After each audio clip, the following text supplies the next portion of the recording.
In Genesis 26, we see that Isaac, the son of the promise, faces impasses, makes complicated decisions, and deals with problems, just like his father Abraham. However, more than just repeating what happened in the past, Isaac practically proves that God honors what he promises. For the promises of God continue despite Isaac's failures and ours as well. There was a great famine, causing Isaac to go to the city of Gerarah, in the lands of King Abimelech, who was a Philistine. God appeared to Isaac and asked him to stay away from Egypt.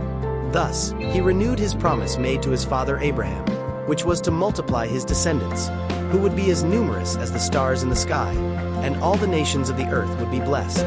For his father had been obedient to God and had kept all his commandments. The mention of Isaac saying that Rebekah was his sister happened before the birth of their children. As with 2 children, there was no way to say that.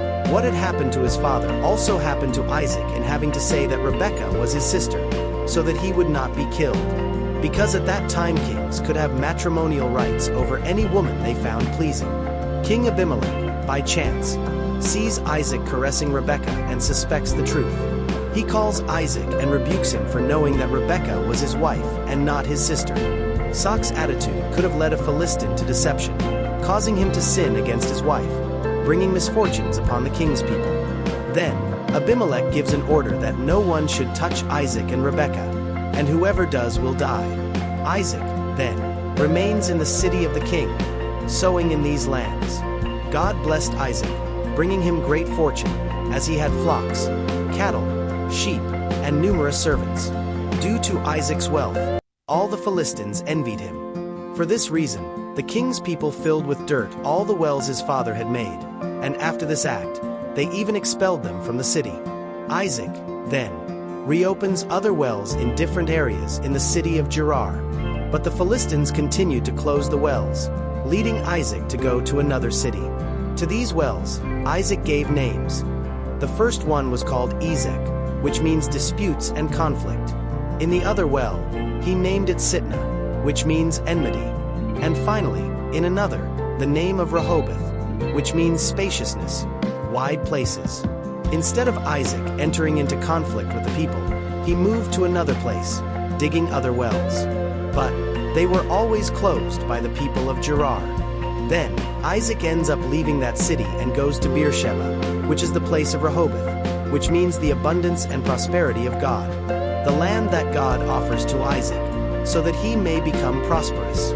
God appears to Isaac again and renews his promise, removing his fears, ensuring that he will always be with him, because his divine presence will be permanent. Therefore, there Isaac builds an altar to worship God, also pitching his tent to have an abundant family life and digging wells to ensure safety there.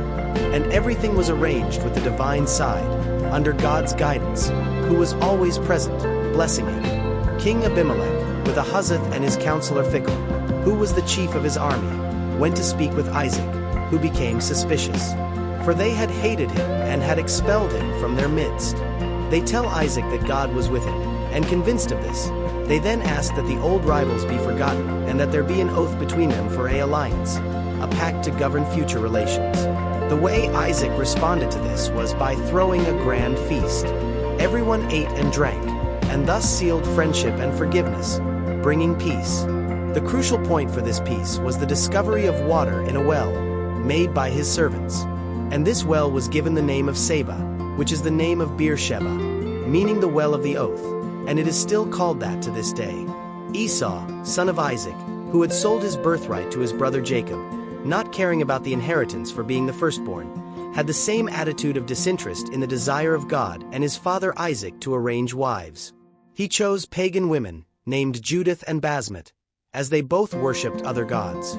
Esau ignored his parents' advice, disregarding cultural standards, and thus his wives became a great bitterness to his parents, Isaac and Rebekah. Then, we see in the chapter that like Isaac, we may be discouraged digging wells, at one moment feeling victorious and suddenly in another the failure. Sometimes we dig and do not find our prosperous place, but wandering in a desert with God is better than being in shallow waters, far from Him.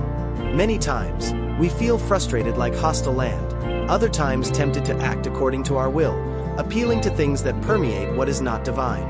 The truth is that we can find water, and we will once again feel the lack of water. But God offers us His water, which will be like a spring flowing within us for our entire lives. For the water of God is inexhaustible. We see that the story of Abraham repeats itself with his son Isaac. I believe that due to the severe regime of the time regarding foreigners, Isaac was led to use the same justification as his father, with Abimelech. But, thanks to God's promise to his family and through his obedience, the blessings were renewed. Yes, because blessings need to be maintained through intimacy with God. There we see the origin of blessings to humanity, and through the new covenant with Jesus it is possible, today, to be saved, blessed, and inherit eternal life. We also observe that difficulties are part of the journey with God. Hunger, tribulations, and conflicts do not mean that God has abandoned us. On the contrary, they can be ways and opportunities to experience God's care and provision, as it says in Romans 8 verse 28. God works in all things for the good of those who love Him, who have been called according to His purpose. We notice that obedience is the path to blessing, when we trust in God and stay where He has sent us, even when the situations are difficult. Thus, mistakes do not cancel God's plans, and grace reaches us despite our limitations. With this, we feel the power of peace, for we should trust more and fight less, avoiding unnecessary conflicts. At the right time, God opens doors. Then, we should always seek decisions that honor God and strengthen our spiritual life.